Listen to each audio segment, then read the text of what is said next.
Mon podcast IMO.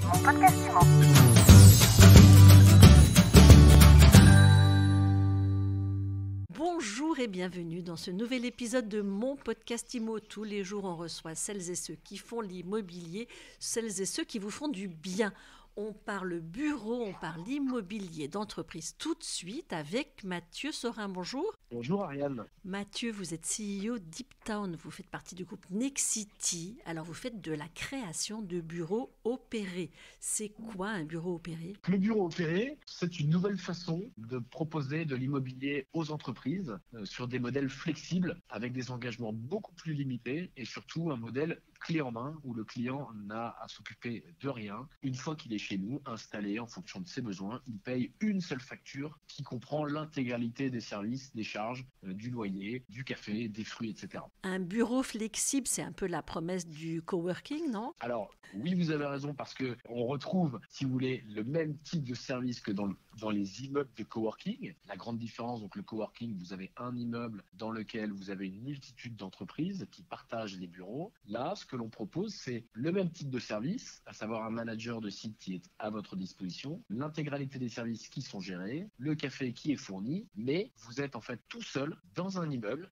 dans un plateau de bureau, sans partager vos locaux avec d'autres entreprises. Donc, on répond quelque part à une demande de confidentialité qui est plus importante que dans les espaces de coworking. Alors, je dirige une entreprise, j'ai besoin, disons, de 600 mètres carrés pour les mois qui viennent. Je fais appel à vous. Absolument. Aujourd'hui, les entreprises peuvent nous contacter directement sur le site www.ipton.com. Elles nous adressent un formulaire et on est capable, en fonction de leur secteur de recherche, que ce soit à Marseille, à Lille, à Bordeaux, à Lyon, à Toulouse, en fonction des quartiers, on peut et on a la capacité aujourd'hui à trouver des surfaces qui correspondent, qui sont disponibles et que l'on va aménager pour le compte de ce client et le louer sous forme de prestation de service au mois le mois. Au mois le mois, donc ça veut dire pas avec un bail 369. Quelle est la durée minimale d'un contrat de prestation avec vous ? On va dire que la moyenne, c'est 18 mois. Après, ce qui est pas mal avec cette formule de bureau opéré en prestation de service, c'est que nous, on établit un prix sur 18 mois.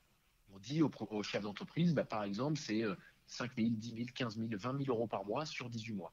Maintenant, il a la possibilité de prendre sur 24 mois, un petit peu plus longtemps, et je caricature, mais ça veut dire que le prix va baisser de 10%. Et s'il dit, non, je veux un maximum de flexibilité, je veux que 12 mois, et à ce moment-là, le prix va augmenter de 10%. Vous voyez, donc on fait une espèce de curseur, mais globalement, c'est 18 mois. Donc, je cherchais des bureaux sur une durée courte, je fais appel à vous. J'ai une grande entreprise, j'ai des bureaux vides. Est-ce que je peux faire appel aussi à vous, justement, pour les mettre en bureau opéré ? Effectivement, c'est une autre facette de notre offre que l'on appelle résilience. Résilience, ça veut dire quoi ? Ça veut dire qu'on va apporter des solutions à cette entreprise pour lui permettre de se maintenir dans ses locaux. Parce que c'est vrai, quand vous avez la moitié de votre espace qui est vide à cause du télétravail, vous dites comment je peux faire ? Avec ce client, on va signer un contrat de prestation de service pour lui remplir ses bureaux à lui. Et peut-être qu'on va trouver une seule entreprise pour lui faire du bureau opéré. Vous voyez ? Soit on fait une multitude de petites entreprises qu'on va réussir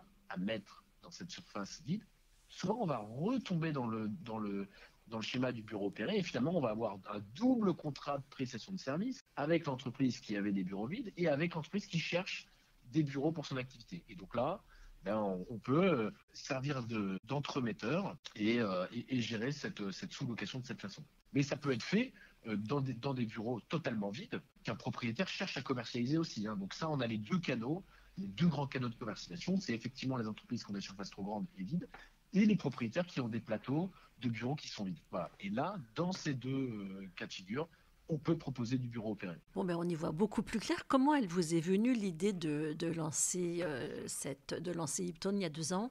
Il y a un peu plus de 2 ans, on a voulu lancer Ipton dans une logique à la fois de service, mais de service d'abord en région. Parce qu'on voit bien qu'à Paris, il y a énormément d'acteurs, soit de coworking, soit de bureau opéré. Il y en a plein. Le marché est quand même très, très complet. Et en région, un peu moins. Et on s'est dit, il y a un vrai sujet en région qui est d'apporter de la flexibilité du service aux entreprises. Et on a démarré juste avant le Covid, sans savoir qu'on allait vivre cette période un peu folle, sur un modèle, on va dire, frugal, plutôt économique, donc plutôt adapté en fait au portefeuille des entreprises en région. Et au début, on était plutôt sur un modèle coworking. Et puis en fait, ce sont les clients finalement qui nous ont dit écoutez, on veut de la flexibilité, mais voilà, votre espace, il est trop petit, il est trop comme ci, trop comme ça. Et là, on s'est dit, bah écoutez, réfléchissons ensemble. De quoi vous avez besoin?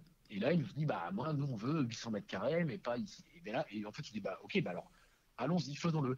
Et en fait, on a fait ce premier test comme ça avec une des entreprises qui est leader de la prise en charge des patients hospitaliers. Et on a fait ce premier projet. Et on s'est dit, c'est super, ça marche pas mal. Ils sont contents, c'est beau. Nous, on est rentable tout de suite. On n'a pas de problématique de vide locatif, etc. Et on s'est dit, bah, allons-y, mettons l'accent là-dessus. Et il se trouve que, bah, voilà, avec le contexte que vous connaissez, et bah, ça répond, ça coche une vraie case pour les entreprises. En tout cas.